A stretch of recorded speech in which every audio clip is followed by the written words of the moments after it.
Hello, welcome to the Pop-Off PCMag video game show. I'm Jordan Miner. It's almost the end of the year. That means the biggest games are about to come out, and we're going to talk about them. So joining me here to talk about these holiday 2022 games, what we're excited about, what's coming out, what maybe looks a little bit iffy. Joining me here is Zach. What's up, Jordan? How are you? Cool. Gabe. How's everything? How's everybody going? How's everybody doing? And Francisco. I'm just here to find out if Silk Song is coming out this year, like at all. Cool. Francisco, this is your first pop-off, right? Yes, it is. Cool. Very happy to be here. Very happy to join. Cool. So let's start off with you then. Out of the stuff that's coming out, this holiday season before Black Friday, all the rush and all that, what's the biggest game that you're looking forward to? Honestly, for me, it's Pokemon Scarlet and Violet. It's actually like I've been like extremely bored with the last couple of generations of Pokemon, and seeing just all the new stuff that's happening, especially after Legends Arceus came out, it's like got me invigorated to just like join back in again, which is rare. Like I'm not like a Pokemon fan. I was always a Digimon fan growing up, and I don't know, it's just I'm finally interested in a Pokemon game. Why is that? Is that something the open world elements? What about it? Is it the setting? I definitely do like the open world elements. I just like that something different is being done with the formula. Like it's always just felt like the exact same game to me. Like, oh, like move around until you like run into a Pokemon, catch that Pokemon, train that Pokemon, run, rinse, repeat. But now, there's like new things to do. Like I can have a picnic for a Pokemon. I can decorate like Finally. my area. Listen, I want to make sandwiches with my Pokemon. Let me live my life. But yeah, no, there's just like it just seems like they're doing something new, and I want to make sure that Pokemon Company and Nintendo understand that, we want new life into this like kind of boring franchise. That's right. I said it. I don't care. Gabe, I saw you nodding your head during some of that about some of the criticism, especially. So I feel like I missed the Pokemon boat. I jumped in too late, and don't care enough to kind of like stay invested. So that was kind of my issue. Like I played Black and White 2. I played way back when I played I think the OG Pokemon Red. And then X and Y, I played one of those. And I was like, these are fine. And that was kind of it. That was my takeaway from Pokemon as a franchise. I'm not really invested in it. I feel like there's a lot of weird like side stuff that goes on, like you can't carry your Pokemon over and you got to pay some nonsense to do it. And I mean, it's something that I feel like isn't discussed enough, because I was like, wait a minute, I can't just bring them over. Like I got to pay for some kind of like additional service to do that. That sounds like BS to me. Like that doesn't sound very fair. So knowing that, and knowing that there's like some like OG Pokemon that I really like that I can't bring over unless I pay extra, it just sounds like nonsense. I don't care anymore. So that was not to poo-poo on Francisco and Pokemon or anything, but that was just kind of, I was like, whatever. Pokemon, it's nice, it looks cool. Like Arceus introduced some interesting mechanics. I'm definitely looking forward to seeing how that plays out in the new version. I'm really curious because I feel like a lot of fans have been really hoping for this like MMO style multiplayer. Oh man, I'm gonna go and hunt some Pokemon with my friends kind of game. I don't know whether or not Scarlet and Violet is that game, but it looks like it's taken a step in that right direction. So I mean, I'll remain positive in that respect. So we'll see. Zach, I know you have takes on this. I kind of like Gabriel. I grew up with Pokemon. I fell off maybe around Ruby and Sapphire, came back in later on in the 3DS one, Pokemon X and Y. And I really enjoyed Arceus. I was really disappointed with Sword and Shield. So I'm kind of like, I have a love-hate relationship with Pokemon in general. Scarlet and Violet, Arceus, I really enjoyed it because they were like dabbling in those open world elements that I feel like everyone has been begging them. And Pokemon seems like a perfect fit for that type of game. And Arceus was sort of like the first steps into that. And I think it laid pretty good groundwork that I'm crossing my fingers that Scarlet and Violet like take off and really is the like Breath of the Wildification of Pokemon that I think Mario got, Mario Odyssey, and even the Kirby game, that 3D Kirby game that came out recently too, or earlier in the year, which was supposed to be pretty good. That's pretty good. Liked it a lot. Yeah, I'm with you on a lot of that. I really liked Arceus a lot because it was so different, and just the way it mixed up of just like all this, like you only have to battle them out half the time. You can just kind of creep up on them and throw it, which is kind of like a big part of the fantasy, like that hunting aspect. That they put out a big Scarlet and Violet trailer recently that I think they're taking that out. If anything, there's some kind of steps back that I'm not super fond of. All right, but never mind. I'm not excited anymore. but you can't take it back, Francisco. It's really open. Arceus had those kind of like, it was more like Monster Hunter, where it was kind of distinct zones. But it's funny they're mentioning about like, oh, it's kind of BS that you can't bring stuff forward. I almost wish they were a little bit more ruthless about cutting off old stuff. Because the big problem with these games is that I wish they just looked better. I wish they were just better on a technical level. Yeah. And you figure like just so much of their resources are being spent like maintaining this continuity and all these like databases of bringing stuff forward. But then people get upset. You saw there was a whole controversy with Sword and Shield. So they're kind of in an no-win position. But these games make so much money, we just throw money at the problem. I don't know. I definitely see your point, and I do agree with you in that respect. And I really kind of wish each Pokemon was a standalone game that you didn't have to worry about. The problem is that Nintendo kind of stepped in it when they encouraged you to do that. They're like, hey, just bring your Pokemon over. And then people are like, well, I'm going to keep doing that. And then now they're like, well, we're going to charge you for it. And like, well, I'm going to still keep doing it. And now they're kind of stuck with this baggage where they have to bring the Pokemon over every time. I mean, there are people. There are people that still have like Pokemon in their like mainline games that they've had since like Pokemon Red, Blue, and Yellow. Yeah, like, so I've heard. It's ridiculous. Yeah. Plus, there's a whole competitive scene that I'm sure cares a lot about those kinds of things. That couldn't be me, but you don't care about EVs and IVs, Jordan? No, I don't. The idea that anyone, I super don't. So that game comes out next month. It will surely make a ton of money. So something about this holiday season. These next gen consoles have been out for 2 years now. And granted, there's been a pandemic that has definitely slowed down game development. I think everyone needs to keep that in mind all the time. But still, I feel like we haven't seen sort of the next gen exclusives that we maybe would have expected at maybe at this point.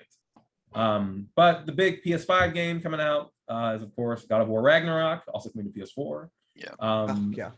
I've not played it or the previous one, but I know some of you have. So anyone excited for God of War?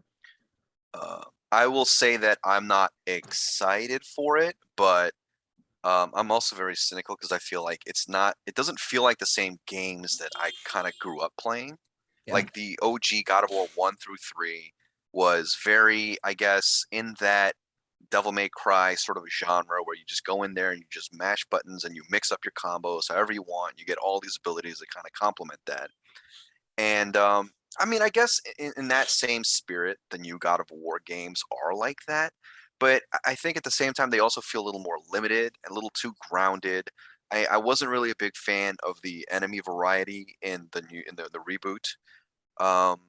I didn't like the exploration; felt kind of boring and bland. I really hated that color-coded nonsense where like, oh, this is a red enemy, you can't hit it with this weapon.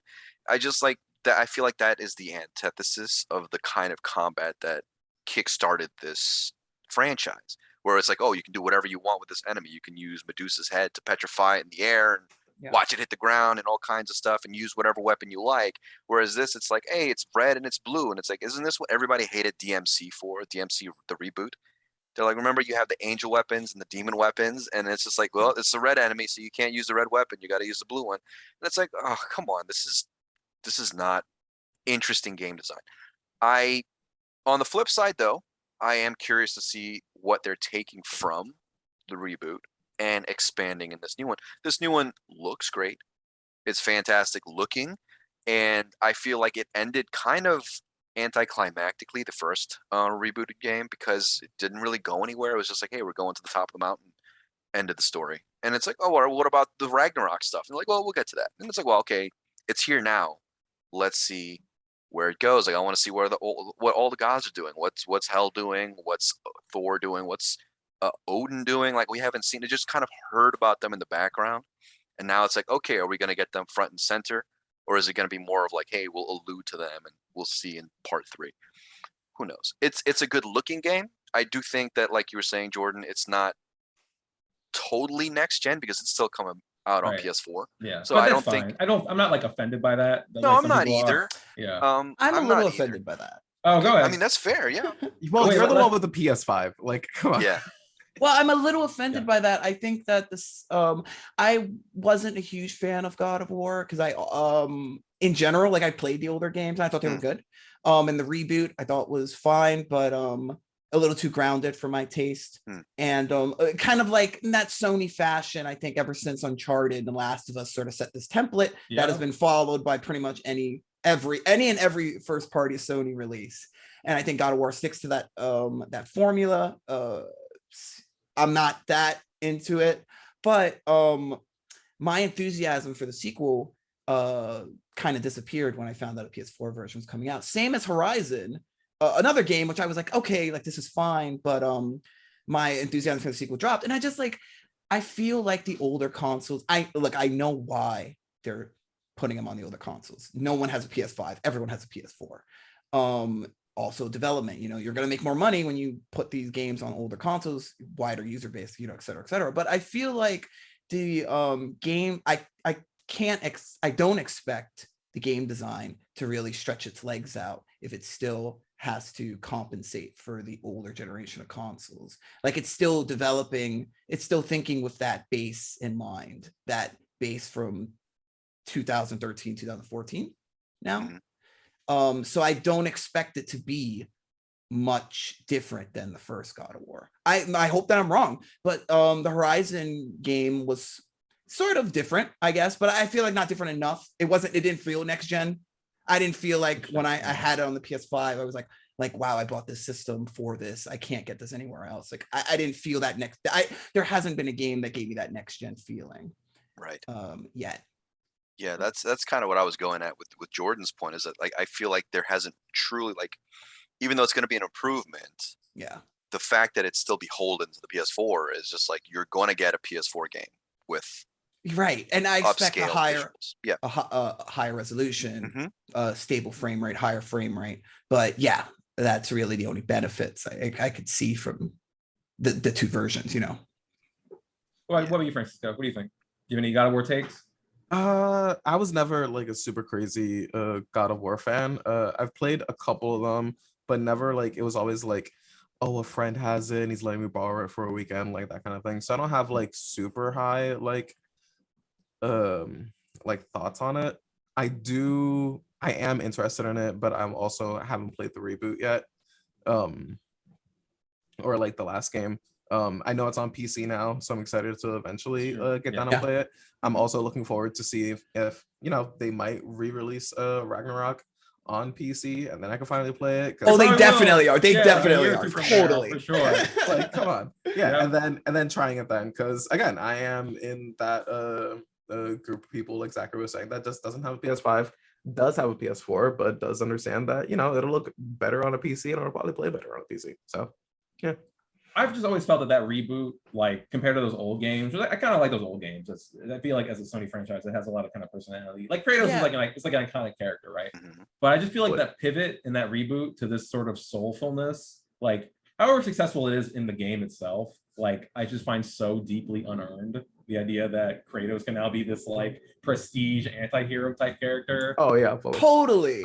I mean, like, God of War 1, you start on that like burning ship and like when you like walk out of a threesome or something. It was like it was so ridiculous and over the top, and all those older God of War games were like that. And yeah, I think grounding Kratos is sort of like I feel like there's whiplash from that I don't think I've recovered from. And I agree with you, Jordan. I don't really feel like it's earned leading into the second game. David Jaffe made that first game. Like, come on. Right. Yeah. Flip the metal.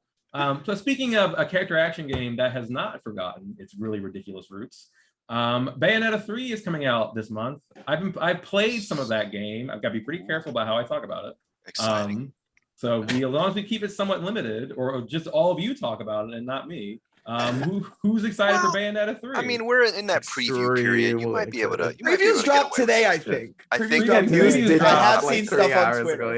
Yeah. But previews dropped. I have seen that trailer. The hype is very real for Bayonetta. Oh man. I think that, you know what, at the top of the year, Elden Ring came out and people were kind of like sold on that game of the year. But I think now that it's passed, and now that we've got a Bayonetta's, we finally have games. Well, that's a game right there. That's a game coming out at the end of the month. And I really think I'm excited for it. I think that Bayonetta is a good series where like it's a good, every sequel is like bigger and better. They just improve on pretty much everything from Bayonetta 1 to 2. And I don't know how you're feeling about it, Jordan. You probably can't say yet, but it looks like how many years of development, almost 10 years of development. I feel like Bayonetta 3 is going to be even bigger and better than the second one was. Somebody else, please talk. Oh yeah, that's fair. I think that Bayonetta is a perfect example of a game that kind of has embraced its action game roots rather than kind of shy away from it.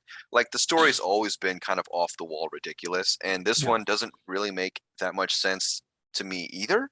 But that's and maybe it doesn't matter. I feel like that's kind of the point. It's like it's okay. Like for me, a story in an action game is just the framework that you hang the gameplay off of. It doesn't matter. You could be doing it in space or under the sea. It doesn't really make a difference as long as you have cool combat that you can do. And this is more like, yeah, you're surfing on a dragon down a skyscraper and you're fighting demons and angels and all kinds of weird stuff. And it's just like, here, we have a combo system that works. We have mechanics that work. And we have cool visuals that really work. We're just going to give you more of that and then remix it and tweak it so that it's better than it was the last time. Like everybody, I mean, if you play the games, I'm sure you have your fair share of criticisms as well. But I feel like at the end of the day, these are games. These are actual, like you get in there and you play the game and you have fun with it. And that's the point of the actual game. And it feels exciting to be like, oh, I have actually a game to look forward to now. So for sure, like unlike God of War, where they're trying to go for this like story kind of thing, and it's like, who cares? Like I Kratos, I'm not buying it. Like you guys were saying before, like I really don't. Like he doesn't deserve any of that, considering the context of like the first 3 games where he's an absolute like irredeemable animal. And then it's just like, well, I'm a dad now. It's like, no, you're not. That doesn't work like that. You're not going to all of a sudden hang up all that stuff and be like, well, what about all the baggage? No. Whereas with Bayonetta, it's always been ridiculous, and it's always been like, here, just crazy combo, have fun, and that's it. And that's what you're gonna get, or at least that's what it seems like we're gonna get with Bayonetta 3. So I'm definitely excited for that. I would say probably one of the games I'm most excited about. Francisco, you were hooting and hollering with the rest of us. So. Yeah, no, I'm extremely excited. I am a big Bayo simp, but even higher than that, I'm a platinum game simp. I love the stuff platinum games does, and they definitely need a win, especially after just like the critical reception Babylon's Fall got. Like, did anyone play Babylon's Fall? It's over. You can't. It's over. Yeah, exactly. Yeah. So like they need this win, and I think the win is going to be Bayonetta 3. Like, I mean, come on. Not just that, but I think going back even before Babylon's Fall, talking about Scalebound, I get a lot of Scalebound vibes from Bayonetta 3 with this whole demon summoning and demon controlling mechanic. I don't know if in execution it's similar, since Scalebound never actually came out, so we don't really know fair comparison wise. But I get a really strong vibe of that from Bayonetta 3, and I'm like, all right, well, you will see. Maybe this is like the game that we've all been waiting for in that respect. It's like, well, this is Scalebound and Bayonetta all bundled into one package. God, I forgot about Scalebound. We will see. We shall see at some point on our website, PCMag.com. Francisco, I'm gonna keep picking on you. What's another game you're looking forward to? Honestly, Kalisto Protocol. Okay. Oh, yeah. I completely forgot that came out, and in doing like prep for the video, I went and saw it and just saw that like it's being updated by like the dev team. Like we're getting like development updates like pretty consistently on everything they're doing, to the point that they're even showing like how the audio system works in the game, how like it just I don't know, it's cool, especially since like Dead Space the remake is also coming out. Like I want to see like the next month afterward or something. Yeah, exactly. Yeah. It'll be weird to like see like the comparisons between the two, just because they're so alike. I think I'm more excited for Kalisto Protocol after seeing the Dead Space reveal Mhm. because Really? of how similar the Dead Space remake looks to the original. Like it seems like a paint by numbers remake. I don't want to, that might sound harsh, but it seems like they're just remaking Dead Space. Dead Space is a pretty good game, but it's also a game that came out in 2008. Callisto's totally new thing, and seems to be like, I don't know, the next gen Dead Space, the game I'm excited for it. I hope it does things differently than just be a modern Dead Space. But yeah, I'm not totally sold on the idea of remakes from even like the PS3 360 generation. Like all those games are still so modern. Yeah. I mean, we just got freaking Last of Us Part 1. I know, Right. and those games still hold up visually, I think, like just fine. Yeah.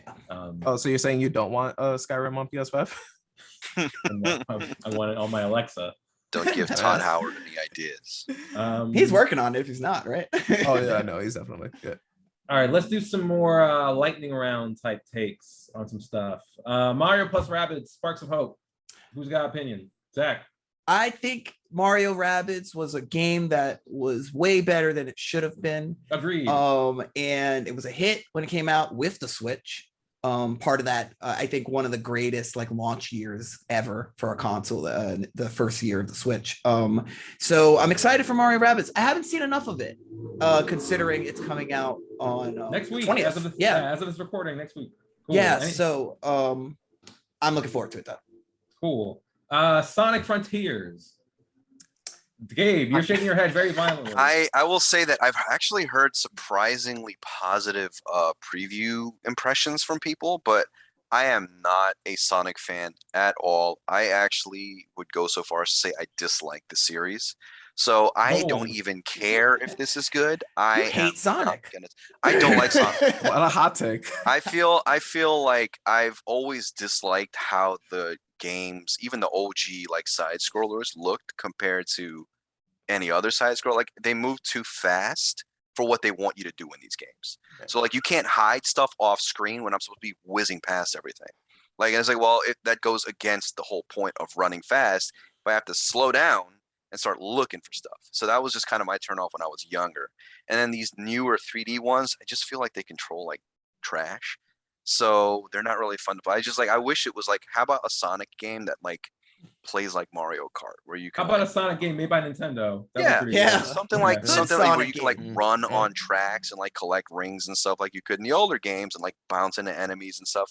But like with like race car controllers. I mean, there was a Sonic Racer, I suppose, but I don't know. It just they kind of did something similar to that way back on the Wii, right? Like the Sonic and the secret Sonic rings, Rider. right? It was sort of like a they were fine. On rails type of Sonic. Oh, really? I didn't know that. Yeah, I'll look into that. That's worth checking out. Sonic in the Middle East. That's enough talking about Sonic.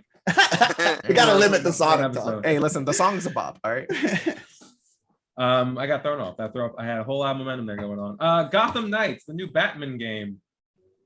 I'm kind of like iffy on Gotham Knights. Like I am like a massive like Arkham Asylum fan, but I don't know, like the whole shift to like a focus on co-op gameplay isn't sitting like super well with me.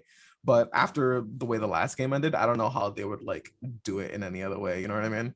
Yeah, Batman's dead, so you gotta bring in the Okay, so I was trying to avoid the spoiler, but yeah, sure. Yeah. I think that's he died. They kind of lead with that in this. So like they're like, oh, yeah, Batman's dead. You have these guys left, and you're like, okay. You know, the problem I have with the game is that I kind of confused it with the other DC game that's coming out. Yeah, like Suicide Squad. Yeah, that's what I thought this was for a while, and then I'm like, wait a minute, that doesn't make any sense. Gotham Knights, that. And then I looked into it, and I'm like, oh, this is the game I don't care about. But not that there's anything wrong with it. It's just I was like, this is not the game I was thinking it was. Well, another thing that's I find like iffy about it is that Gotham Knights is being done by WB Games Montreal, which did Arkham Knight, which is the game that like a lot of people, not Arkham Knight, Arkham Origins. They did Origins. Yeah. Oh, the third one, right? Yeah, which a lot of people didn't like. And Suicide Squad is being done by the mainline like Arkham team, Knock Steady Studios.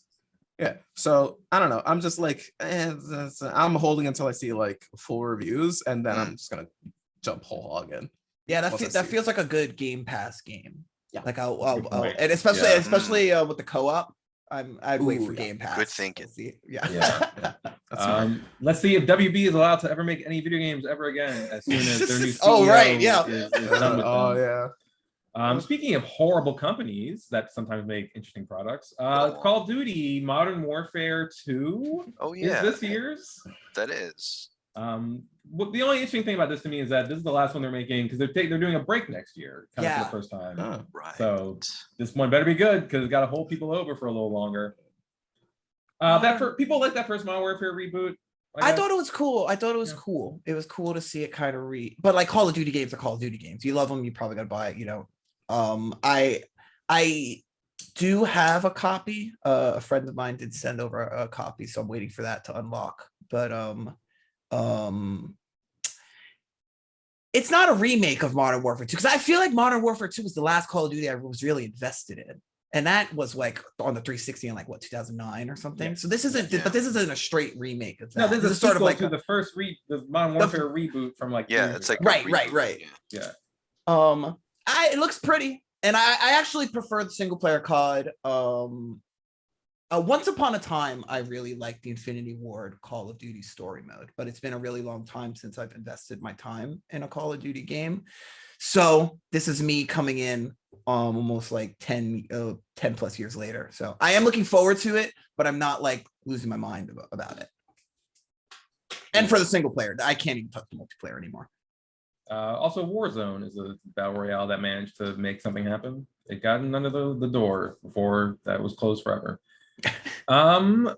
Marvel's Midnight Suns is finally coming out. They got pushed up a few times. I think that's coming out now this December, maybe, or at least it's coming out on next gen this December than current gen, whatever next year. I think that's right. Yeah. That's the Firaxis XCOM people making a Marvel strategy game. It looks kind of Slay the Spire-ish and with some of its deck building elements. I think that kind of threw people for a loop, but I don't know. I like it's got Blade in it.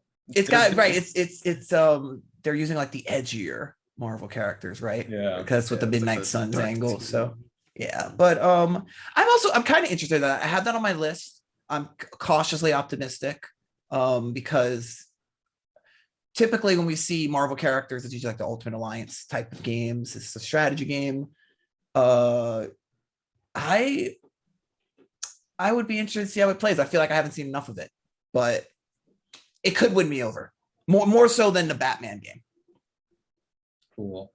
Gabe, Star Ocean, the Divine Force. Yeah, I'm curious about that one. I happen to be a Star Ocean fan. I wouldn't have taken you for a Star Ocean fan. I don't like the games, but I'm a fan of the series, if that makes any sense. I think Star Ocean 2 and Star Ocean 3 were actually great games.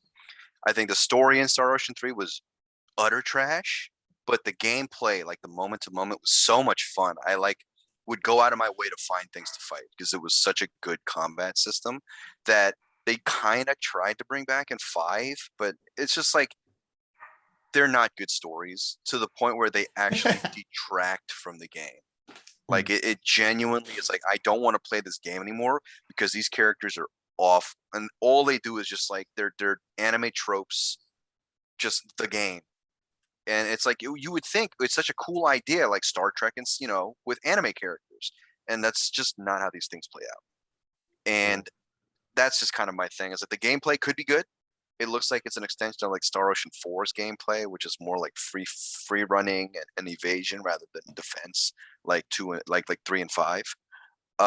We'll see. I think I'm on the list. Maybe I'll review that if I get code for that. You have a column about Star Ocean on the site now, I did write a column about the most interesting piece of Star Ocean writing I think I've seen in the past however many years. Thank you for that. I appreciate it. I just wish, because it's like a sister series to Namco's Tales series, because they kind of branched off, I think, after Tales of Fantasia. It's just, I think Tales is so much more interesting and more fun to play comparatively, and it's just like, well, what are they not getting right? That's kind of my frustration as a fan of the series. It's like they're always missing something, and I just can't quite place my finger on what it is that they keep screwing up. So neither can they, right? Yeah. Francisco, is Hollow Knight Silksong coming out in 2022? Probably not, but I'm hoping. I mean, there have been I think, wasn't it like last month that they released some new like gameplay trailer So like, I don't know. I'm just hoping. Listen, Team Cherry, if you're looking at it, just send me a review code. Just do it, please. Like, I'm here. I'm waiting patiently. Just like, come on.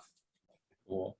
So I mean, we can transition here to just some stuff for next year. I think we kind of hit the big stuff for this year.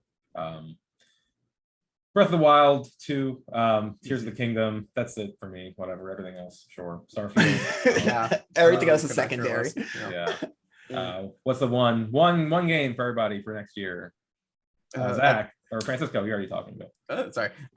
Yeah, I think for me it is Starfield. I know you kind of like gave it some flack, but I don't know. I'm interested in it.